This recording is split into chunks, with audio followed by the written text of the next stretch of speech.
Oi, bom dia. Nós vamos, como sempre, como todos os dias, nós vamos estar cultuando ao Senhor, conversando a respeito da Bíblia, a respeito do amor de Deus, tá bom? Buscando, dentro das nossas limitações humanas, mas com a ajuda do Espírito, buscando entender este imenso amor, tão difícil da gente compreender, né? Tão difícil da gente vencer os nossos limites para então desfrutar completamente desse amor.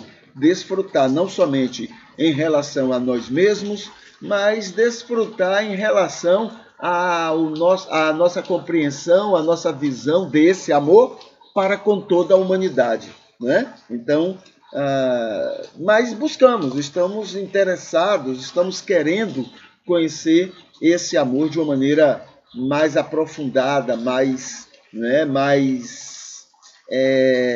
fundamentada no que a Bíblia busca revelar quanto a esse amor de Deus.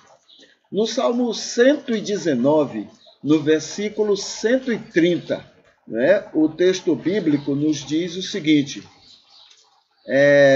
ela nos diz no Salmo 119, versículo 130, a exposição das tuas palavras dá luz, dá entendimento aos simples. A exposição das tuas palavras, a explanação das tuas palavras, a leitura e a explicação das tuas palavras dá luz, dá entendimento aos simples, tá? E claro que aí fica a ideia ainda não da ação completa de Deus atendendo à graça, mas da ação do homem para compreender melhor a palavra de Deus. Na paráfrase terapêutica, para a gente compreender bem esse texto, a paráfrase diz o seguinte: somos bem-aventurados, pois o Senhor Deus, pela sua graça salvadora, por seu Espírito ajudador, nos faz entender as suas palavras. Nos faz entender as suas palavras amorosas para com todas as pessoas, através da sua iluminação, da sua explanação do Espírito, a qual é uma exposição completa, o que nos dá muito entendimento, vou botar aqui muitos entendimentos como simples e limitados como somos. Então, é uma iniciativa de Deus, é uma ação de Deus, é mérito de Deus de que a gente ainda compreenda, a sua palavra, conheça a grandiosidade da sua palavra, mas é tudo mérito dele, não é um mérito nosso, porque nós somos muito limitados. Quer ver como somos limitados? E já lembramos aqui em outras vezes, mesmo com toda a ajuda de Deus, Moisés entendeu que o amor de Deus mandou ele entrar na Palestina e matar todo mundo.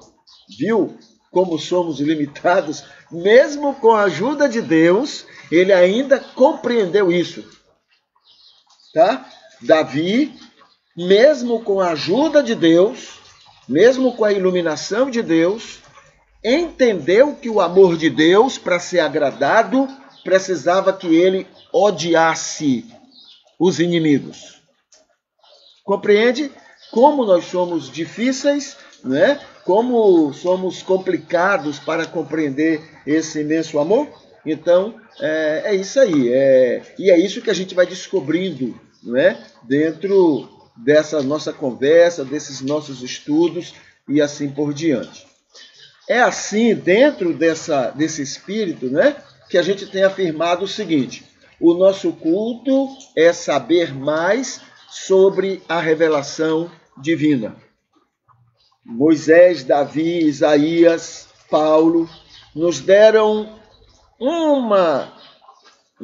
uma faixazinha, e a gente tem que, com a ajuda do Espírito, ampliar esse conhecimento sobre o amor de Deus, a misericórdia de Deus.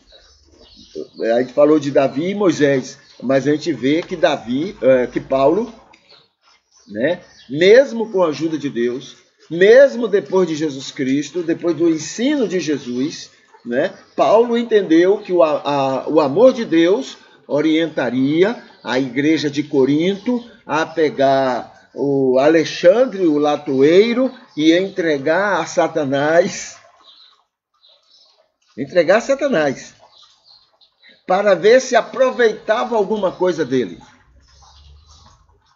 Mesmo depois de Jesus Cristo, mesmo com a ajuda do Espírito, Paulo entendeu que o amor de Deus orientaria isso, em relação a Alexandre e a outros, que surgissem com aquele comportamento carnal, prejudicial, comportamento de joio no meio da igreja. Então, esse foi o entendimento que Paulo deu, mesmo conhecendo muito, acredito, do amor de Deus. Então veja como somos complicados. Mas a gente busca entender, nos nossos cultos, essa revelação de Deus. Que toda revelação se resume a uma palavra: amor. Deus se resume a uma palavra: amor. Tudo que Deus faz, tudo que Deus quer, tudo que Deus anseia, se resume a uma palavra: amor. Então vamos analisar aqui alguns aspectos que eu mencionei aqui. Na segunda falei que Deus é amor, é o próprio amor. Isso foi no domingo. Na segunda a gente falaria sobre Deus se ama, por isso ama tudo e todos. Na terça-feira ele ama além da nossa compreensão humana. Na quarta-feira ele ama muito a mim, que sei totalmente que sou imerecedor. Quinta-feira ele ama muito os que achamos que merecem. Hoje a gente fala que ele ama muito os que achamos que não merecem. O número é maior, a gente gosta de botar esses, um número maior, uma lista maior dos que não merecem. Se ama a mim, se ele ama a mim, com todos os defeitos e indignidades que eu tenho, então eu percebo que ele ama todas as outras pessoas também indignas. E todas são indignas, inclusive eu. Se ele ama a mim, então ele ama a todo mundo, sem exceção. A Bíblia diz que todos estão debaixo do pecado no mesmo nível. Então ele ama todas as pessoas sem nenhuma exceção. Nenhuma exceção. A Bíblia lembra que ele não tem acepção de pessoas. Então afirmo que ele ama todas as pessoas. Também as que eu acho que são piores do que eu. As que eu acho que são piores do que eu, ele ama também intensamente. E ele ama muito, intensamente. A gente pode usar até a palavra apaixonadamente, com muito calor. Ele ama todas essas pessoas. Tá bom? Então, essa é a visão que a gente já chega a compreender a respeito desse imenso amor de Deus para com todas as pessoas. Tá bom? Muito bem. Falando sobre o culto a Deus, o verdadeiro culto a Deus. O verdadeiro culto a Deus é ser luz e sal do mundo. Tá bom? Ser luz e sal do mundo. Estou aqui com... O que é que eu vou fazer aqui? Está aqui. Não está aqui. Não está aqui o que eu queria. Eu estou querendo aqui o local para colocar os comentários, mas eu não estou encontrando aqui. Hoje não está me aparecendo aqui, para colocar então os momentos do culto. Então vamos aqui seguir. O culto a Deus. Hoje a gente quer lembrar que uma das muitas maneiras de ser luz ao mundo, de ser sal ao mundo, uma das maneiras é apoiar as ações políticas pelo pobre. Essa é uma maneira de adorar a Deus.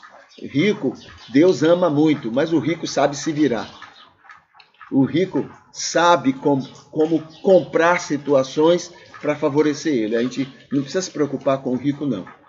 Deus já abençoa muito. Ele sabe como se virar, né? Agora o pobre não. Então, uma das maneiras que nós temos de adorar a Deus é ficar do lado desses que não sabem como se proteger, não têm como se proteger.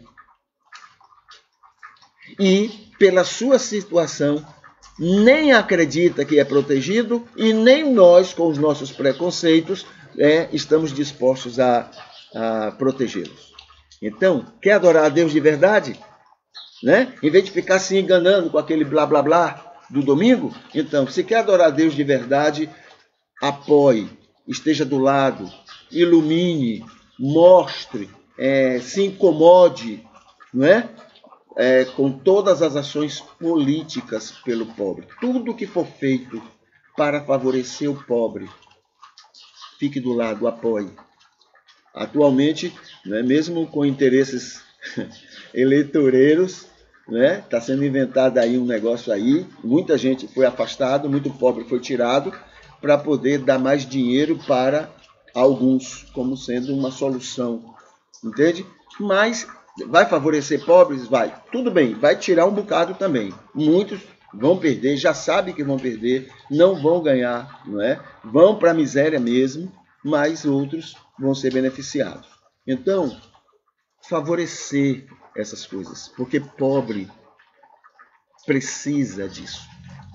E Deus ama demais, tanto o rico quanto o pobre. Mas o rico sabe se virar, o pobre não.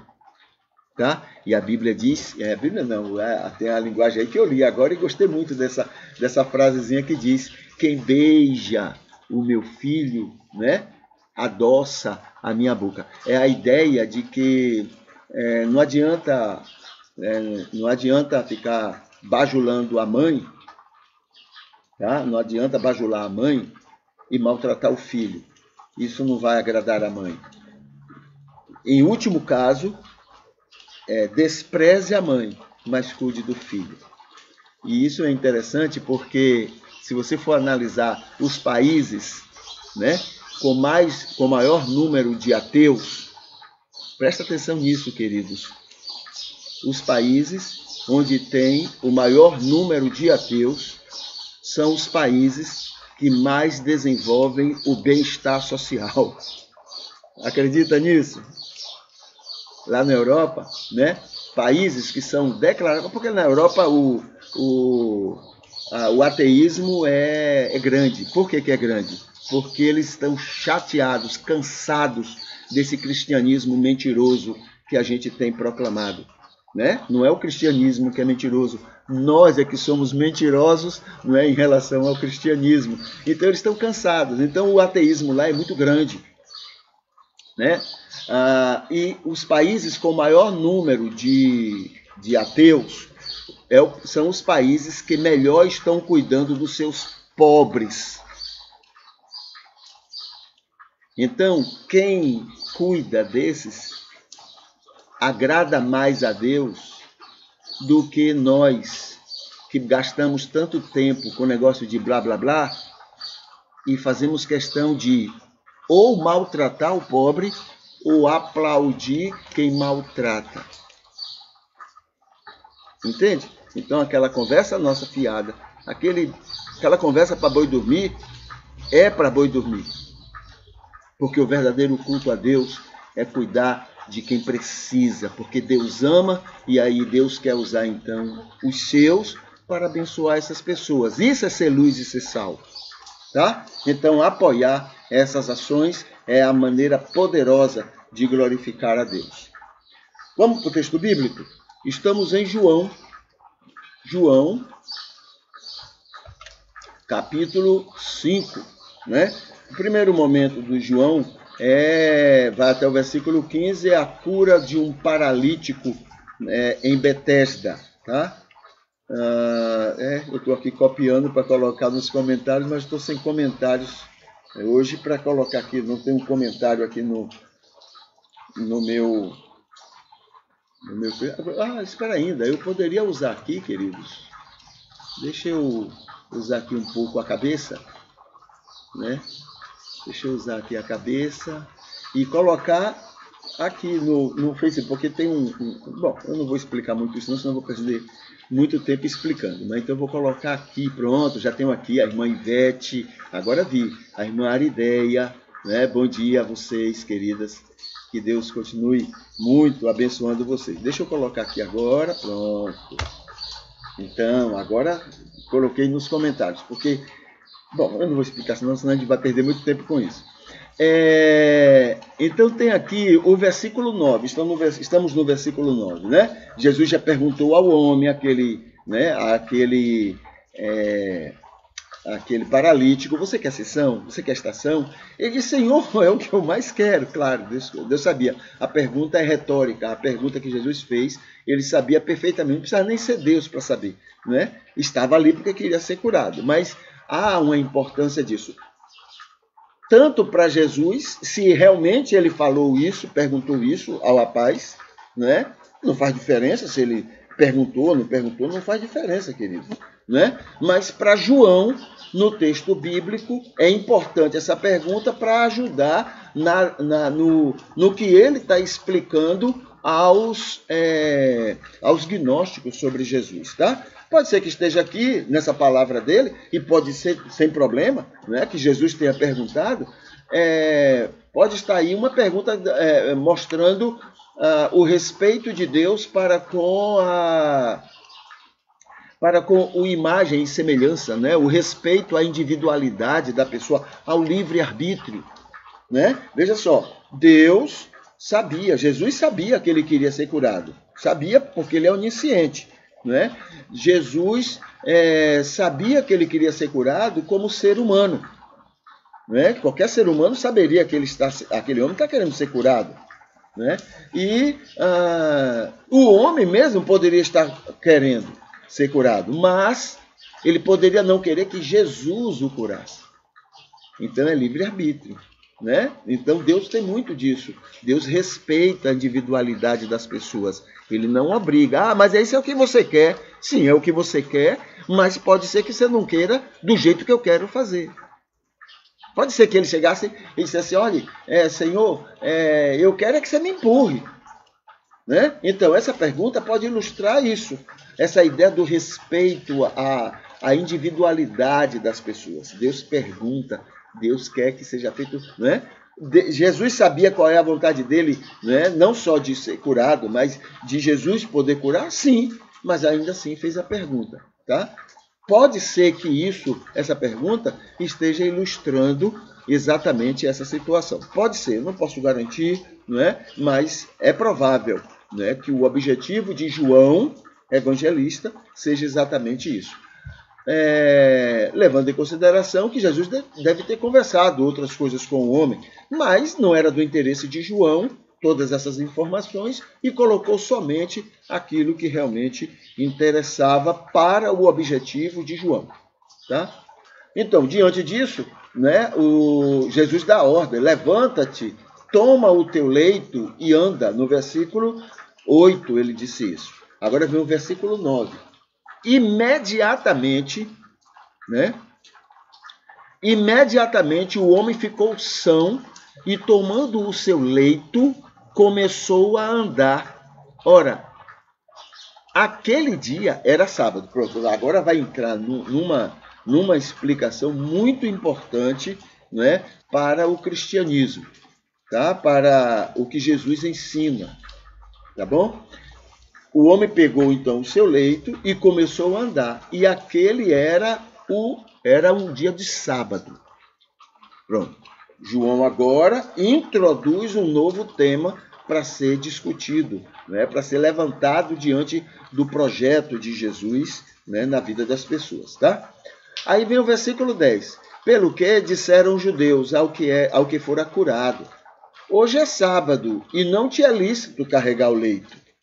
Tá? Hoje é sábado. Para que você está carregando esse leito? Né? Então é a maneira que João coloca, quer dizer, primeiro Jesus vai curar aquele homem e João tem todo um trato para cuidar daquela situação. Agora ele introduz um novo tema.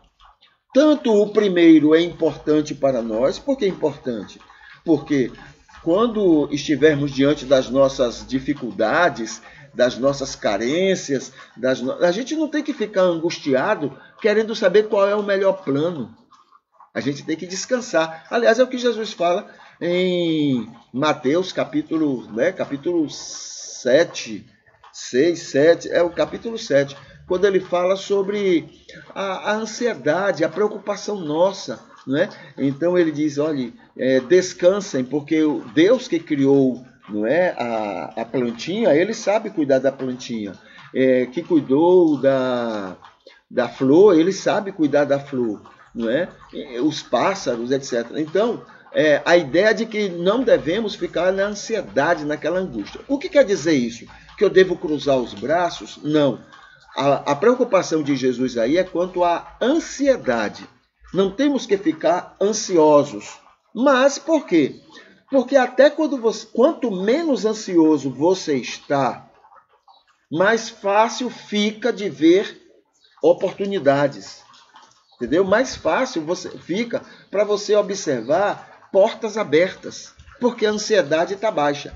Mas quando você está muito ansioso, quanto maior a ansiedade, menos oportunidades você vê, menos chances, menos portas abertas. Entende? Então, a orientação de Jesus naquele texto, não é sobre a questão da ansiedade. E então, naquele primeiro momento dessa experiência de Jesus com o paralítico, é isso. Não tenha ansiedade, não fique angustiado aí com seus projetos, com seus planos, porque Deus já tem um plano maravilhoso para você. Tá? Então descanse. Agora, esse plano de Deus pode ser exatamente isso. O de você estar nessa tranquilidade e ele poder então abrir os seus olhos, não é, com facilidade para você ver soluções. Entende? Então, a primeira parte seria essa.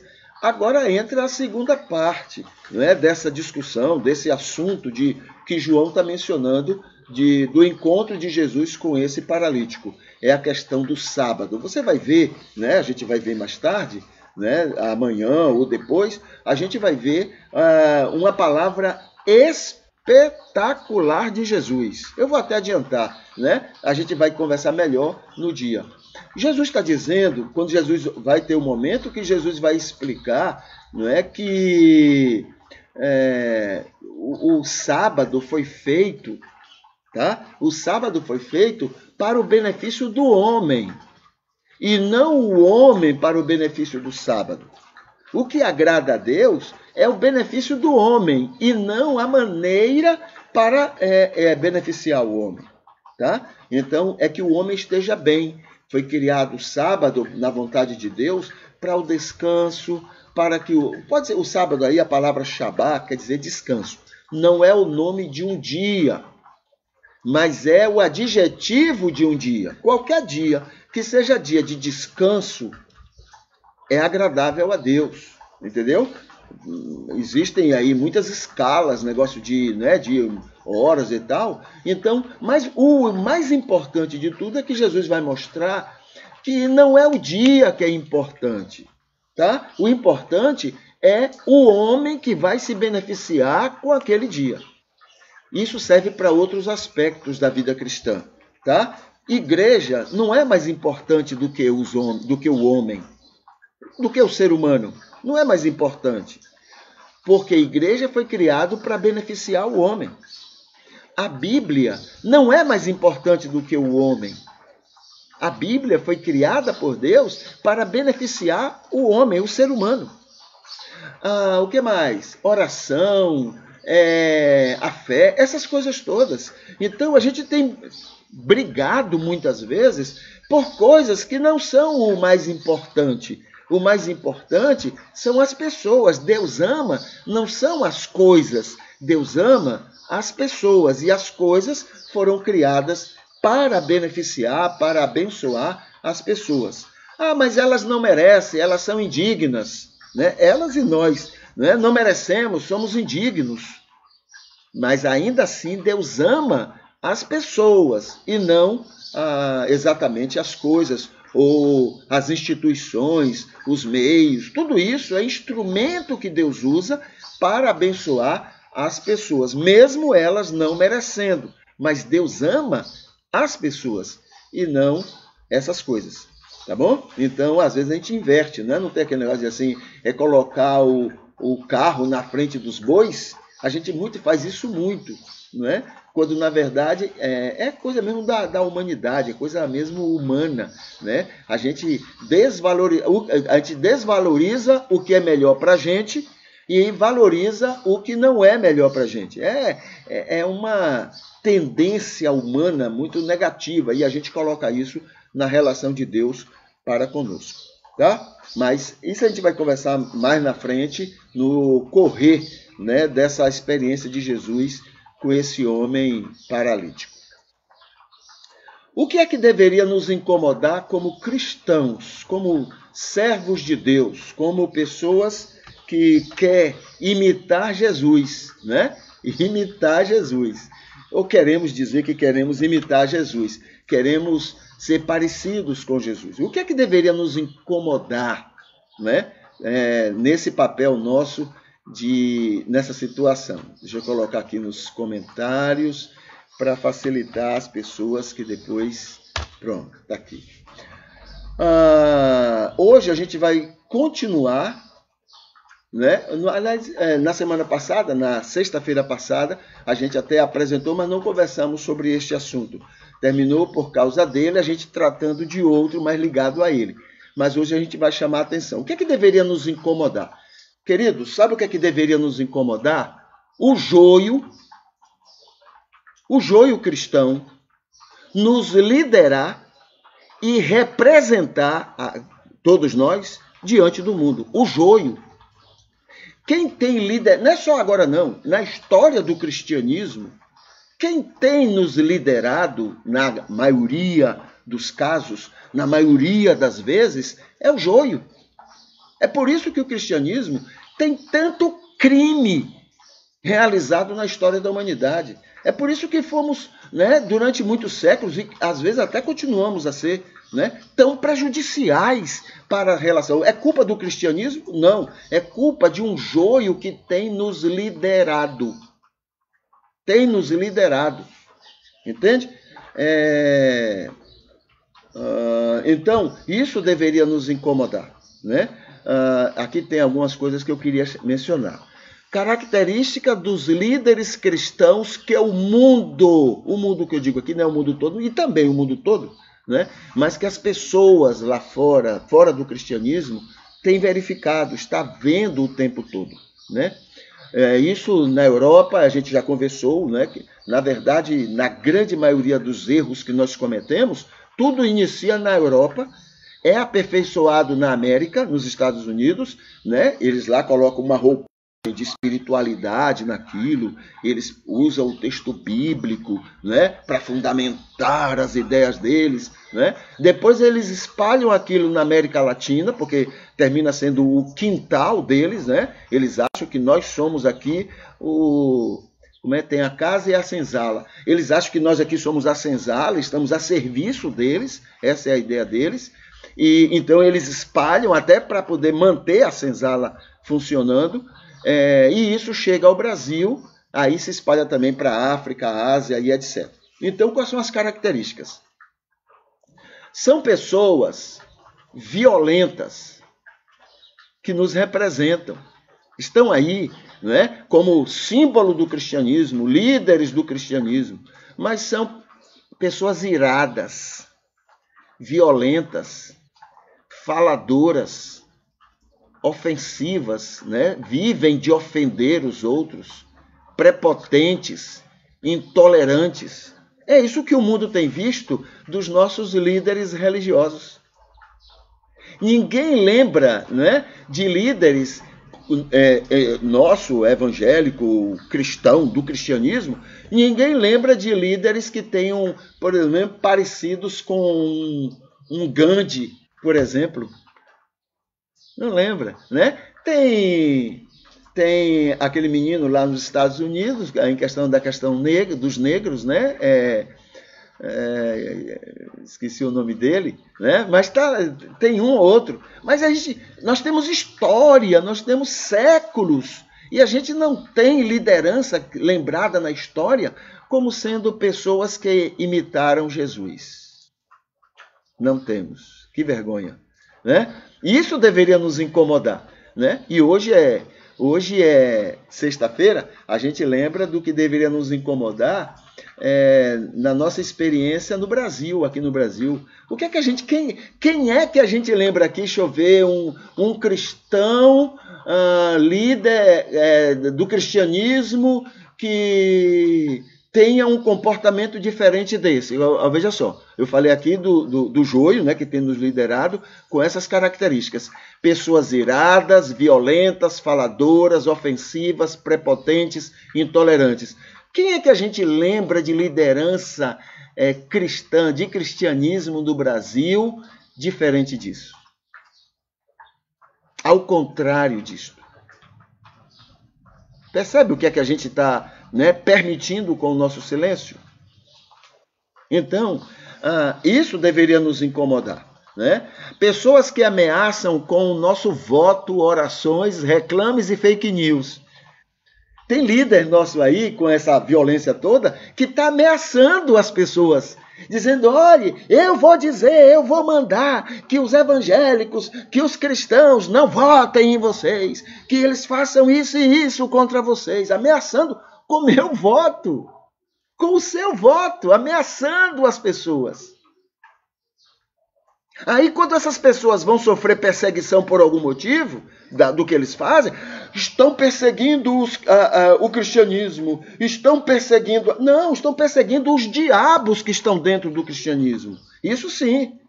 Estão perseguindo os corações malignos que estão liderando esse cristianismo que a gente tem apresentado ao mundo. Entendeu? Isso deveria nos incomodar como cristãos. Autoridades devem atender eles do jeito que eles disserem. São nossos líderes, esses violentos que estão por aí. Eles ameaçam mesmo. Enquanto, agora sim, e aí vai o meu respeito, enquanto o Papa católico, né? Vive e prega a paz até no que não concorda, nossos pseudo-líderes nos envergonham, como evangélicos, nos envergonham com essas atitudes, com as atitudes malignas que eles têm demonstrado todo dia nos jornais. Ninguém fala ali de dar outra face, não. Ninguém fala ali de andar a segunda milha, não. O negócio mesmo é violência.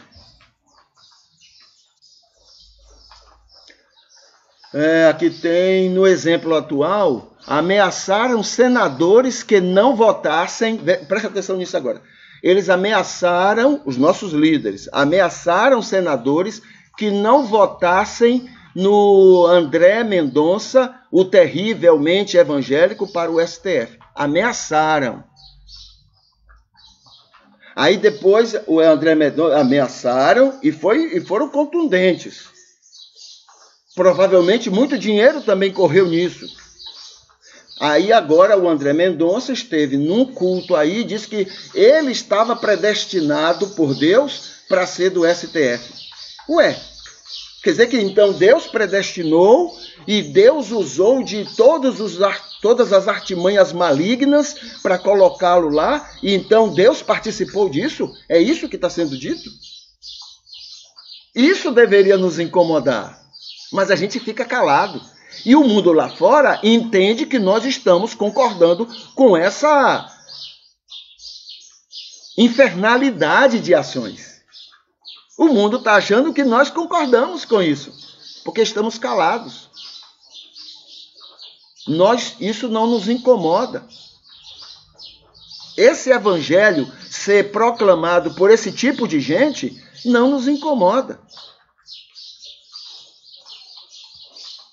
Cavam todo tipo de perseguição e dizem depois que estão lutando contra a fé, contra o evangelho. Bom senso o mundo termina tendo, né? Imagina que muitos não concordam com eles. A gente fica imaginando, não, o mundo sabe que a gente não concorda com eles, né? Eu acredito que o mundo tem tido muito bom senso nisso. Sabem que não concordam, né, com a arrogância e a carnalidade deles. Tomara que eles acreditem nisso. Mas nós nos calamos. Muitos até aplaudem as diabruras cristãs que estão sendo executadas por aí em nome de Jesus, né? Isso deveria nos incomodar, queridos, tá? Isso deveria ser alvo das nossas orações. Senhor, nos livre disso. Senhor, nos use para dizer ao mundo que não é nada disso que tu ensinaste, que não é nada disso que tu queres para essas situações, né? Muito bem, isso é algo que deve nos incomodar no Brasil e no mundo, tá? No mundo. Ok. Vamos aqui para a declaração doutrinária. Eu queria chamar muita atenção dessa declaração doutrinária. Hoje, o que a gente vai chamar a atenção também é muito, muito interessante, tá? Deixa eu colocar aqui nos comentários para facilitar as pessoas encontrarem esse momento. Cadê? Pronto, está aqui. Então vamos ver. A declaração doutrinária diz assim: ele é criador, sustentador, redentor, juiz e senhor da história e do universo, que governa pelo seu poder, dispondo de todas as coisas de acordo com o seu eterno propósito e graça. Então já conversamos que ele é perfeito, ele é sustentador, ele é redentor, ele é juiz, ele é senhor, né? Ele governa tudo e todos, conversamos isso. É muito importante a gente estar lembrado dessas maneiras como ele governa tudo e todos, pelo seu poder, tá? E ele dispõe de todas as coisas, conversamos isso. E agora, hoje, a gente vai falar também, chamar a atenção para o seguinte: tudo segundo duas coisas, tudo segundo seu propósito e sua graça. É o que diz a declaração, e é muito interessante essa afirmativa. Então vamos ver, né? Lembrando o seguinte: propósito é o objetivo final. O objetivo final que ele quer alcançar. Graça é o meio, é a metodologia, é o plano que ele usa para chegar ao objetivo final. Entendeu? A graça é um plano, é um meio dele chegar ao objetivo que ele tinha. Como é que ele estabeleceu esse plano, essa graça? Primeiro ele tinha em mente onde ele queria alcançar, o que é que ele queria, onde ele queria chegar, o que é que ele queria conquistar, que era o maior número possível de pessoas. Aí vem a graça de Deus, né? O plano, como é que ele vai agir com a sabedoria dele para alcançar esse objetivo. É essa a ideia. Propósito é o objetivo final. A graça é o meio que ele tem para chegar ao final. Então, tudo com um só propósito, né? Vamos primeiro para o objetivo final. Salvar o maior número de pessoas amadas por ele. Por que o maior número? Por que ele não salva todos? Nós temos lembrado que Deus nos criou à imagem e semelhança dele, e o propósito dele, a ideia dele é ter pessoas e não robôs. Então ele dá a oportunidade para que a gente conheça o bem e o mal e escolha uma coisa ou outra. E ele respeita a nossa decisão. Tá? Então, o que é que ele vai fazer com isso? Já que ele não pode obrigar ninguém a nada, ele vai trabalhar de muitas maneiras para atrair as pessoas a ele. Tá? As pessoas virão porque elas querem, elas pedem, e ele vai lá e ajuda elas a chegarem. Tá bom? Mas tudo com a permissão delas. Deus não quer robôs. Robôs ele já tem demais, que são os anjos. Ele quer pessoas, não é, que decidam, queiram aquilo que ele quer. Tá? Ele respeita quando a pessoa não quer, rejeita. Tá? Então, veja só, tudo com esse propósito, salvar o maior número possível de pessoas amadas por ele. Então, veja só, a Bíblia coloca a parábola, ele deixa 99 no curral para ir buscar a perdida. Ele deixa o irmão do pródigo em casa, né? E espera o outro no caminho. Esse é o objetivo dele, alcançar o maior número, pedir tudo e todos para atrair o pródigo afastado. Quando ele diz assim, vocês são a luz do mundo, né? E o sal da terra, ele lá no versículo 16, ele diz assim, para que o mundo veja as boas obras de vocês e glorifique ao vosso Pai. Eles vejam vocês e sejam atraídos a Deus. Então é na convivência conosco. Esse é o objetivo dele. Então veja, o que é que quer dizer isso? Não ferir as pessoas que ele ama. Não ferir. Então está lá o filho pródigo distante. Ele não quer, ele não precisa de gente para ir lá ferir, porque o menino já está ferido. Né? Ele não quer, ele não deseja que nós vamos lá ao encontro do pródigo para feri-lo mais ainda com a nossa petulância e com a nossa sordidez, com a nossa prepotência religiosa. Ele não quer, ele não precisa disso. Ele precisa de alguém que vá lá com carinho buscar o pródigo. Né? Ele não precisa que a gente vá lá chateá-lo. Você não quer saber, você, aquela coisa prepotente, nojenta e que a gente costuma vomitar, não é? Pelas pessoas que não são religiosos como nós. Entende? Então, ele não precisa que a gente vá lá fazer essa... Não, ele quer pessoas que vá lá amar aquela pessoa. Alguém que vai lá para ficar do lado daquela... Mas a pessoa está errada. Ficar do lado dela, não é do erro dela. Do lado dela. É isso que ele quer. Né? Ele não quer que a gente vá lá afastar aquele pródigo mais ainda. Eu citei aqui o caso da Europa. A Europa não quer saber de cristianismo na sua maioria por causa da Segunda Guerra Mundial. O cristianismo foi nojento para a Europa. Foi o cristianismo que abriu muitas portas para Hitler fazer o que ele fez, dizendo que Hitler era o homem que Deus escolheu para governar o mundo, ou a Europa, ou sei lá, o diacho que eles acharam. Então, hoje, eles estão colhendo o resultado disso. Eles têm o crescimento do Islã lá é muito grande, a ponto de hoje se acreditar, saber, né, pelas informações, pelas estatísticas, que o Islã está crescendo mais do que o cristianismo. Que o nível de crescimento do ateísmo é maior do que o nível de crescimento do cristianismo. Entende? Então, Deus não precisa de que a gente vá lá com a nossa arrogância para afastar mais ainda o pródigo dele. Ele quer que a gente vá lá com carinho, amor. Ah, mas ele precisa ser convencido do erro dele. Essa não é uma obra nossa, essa é uma obra do Espírito de Deus. O meu papel único é ser luz e sal para aquela pessoa, só isso. O resto é obra do Espírito. Não sou eu que tenho que fazer. Né? Como é que está aqui também? Aí ele coloca também. Ai de quem for tropeço a estes meus pequeninos.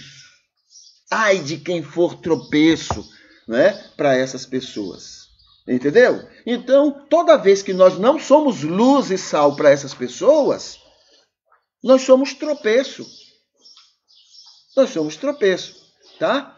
Não há outros, não é? Como é que está aqui? Condenado...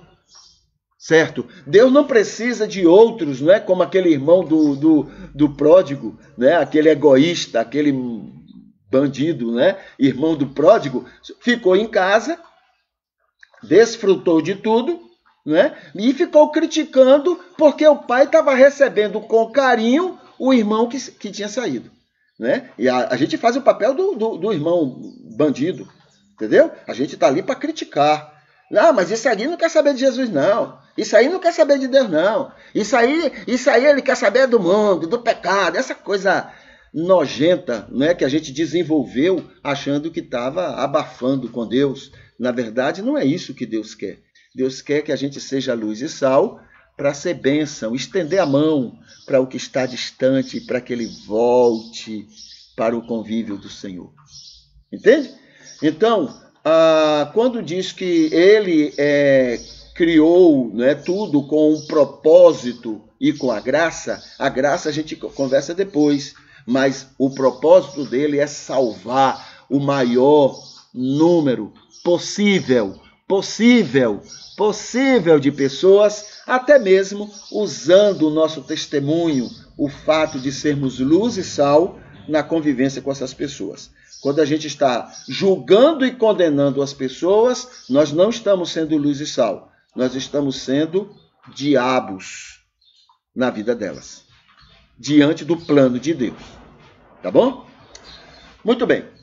No Facebook, deixa eu ver se dá tempo, eu tenho 2 minutos. Deixa eu ver se dá tempo eu ir lá no Facebook. E o que der tempo a gente faz. O que não der tempo a gente, né, convida você depois a dar uma olhada. Porque, por certo, vai ser muito útil a você. Então, deixa eu botar aqui o Facebook na tela. Está aqui. Deixa eu botar ele aqui do lado de cá para na imagem aparecer eu olhando para o lado certo. Aqui está o culto de hoje, né? Cadê as pessoas que curtiram? Deixa eu botar aqui. Lá, meu filho. Não vai me ajudar, não. Então, depois eu falo isso. Aqui está o dia de hoje, né? Dia 9? Não, dia 10 de dezembro. Está aqui. 10 de dezembro, né? Mês vermelho, mês laranja. Dia da Previdência, do Previdenciário, não é? Lá em São Paulo. Hoje é Dia Nacional da Verdadeira Democracia, a bem do povo, a verdadeira democracia. Precisa até saber o que é isso, viu?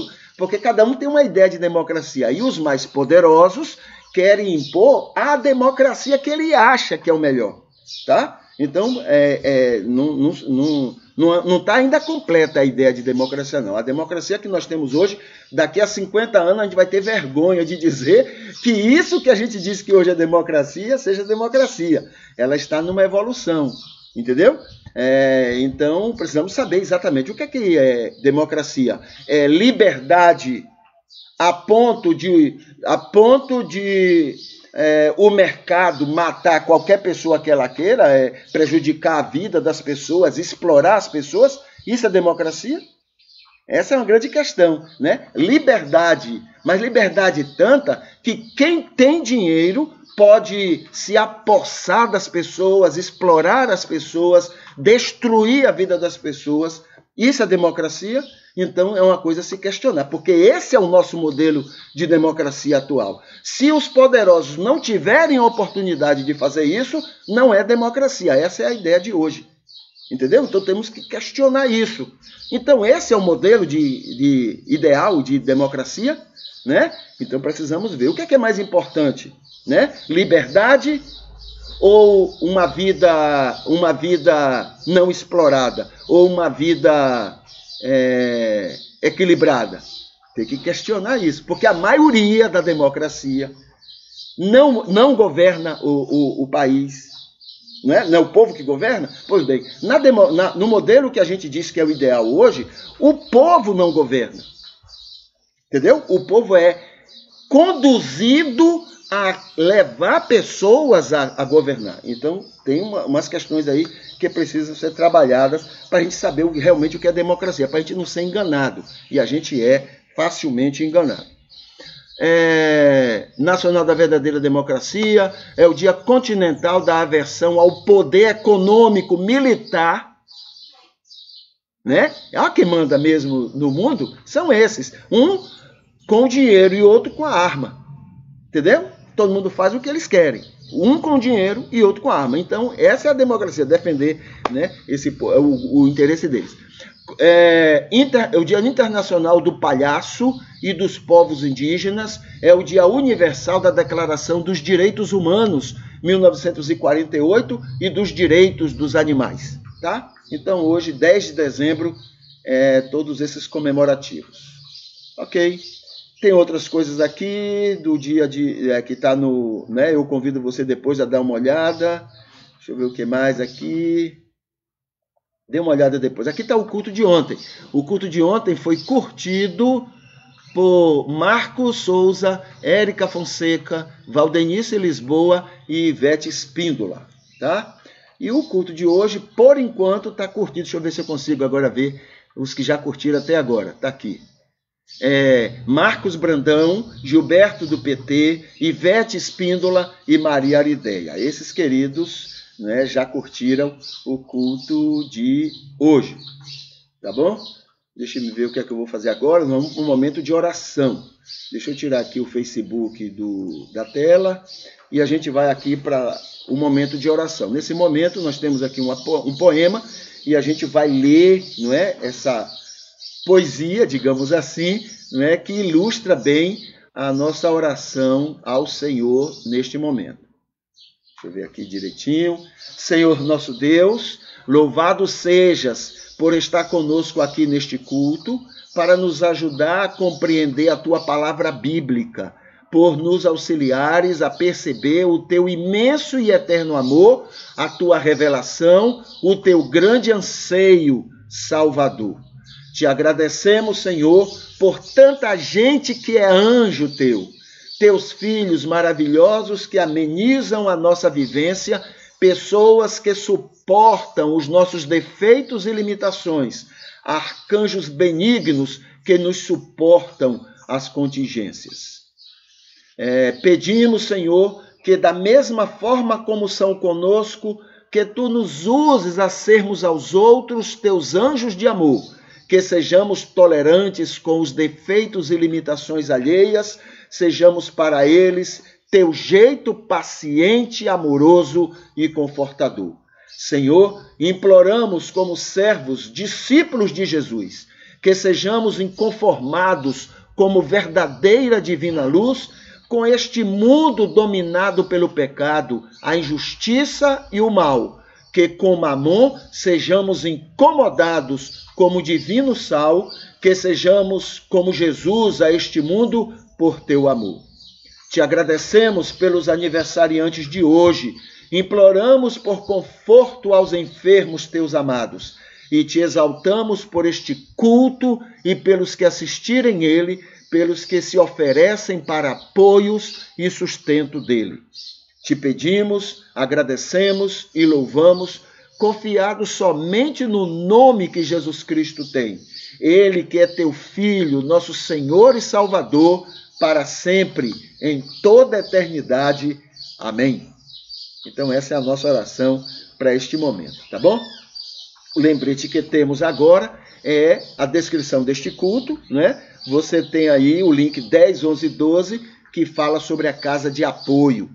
No link 3, nós temos aí vídeos, estudos que nós recomendamos que você assista, tá? E amanhã, o que deveria nos incomodar na nossa região, aqui perto da gente, o que é que deveria nos incomodar, tá? Como cristãos, né? Deveria nos incomodar. E hoje é um ótimo dia para repensar sua vida com seu futuro, tá? Tudo que você almeja para o seu futuro, planejar para que ele possa se concretizar de alguma forma.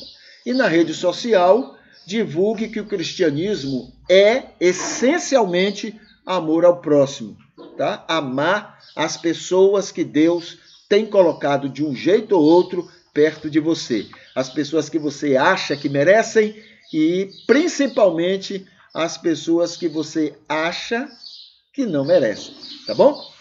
Eu vou colocar aqui a música para finalizar e a gente vai se despedindo e que o Senhor Deus continue abençoando você, sua vida, esse dia e as pessoas que estiverem ao seu redor. Tá bom? Então, Deus abençoe e até amanhã.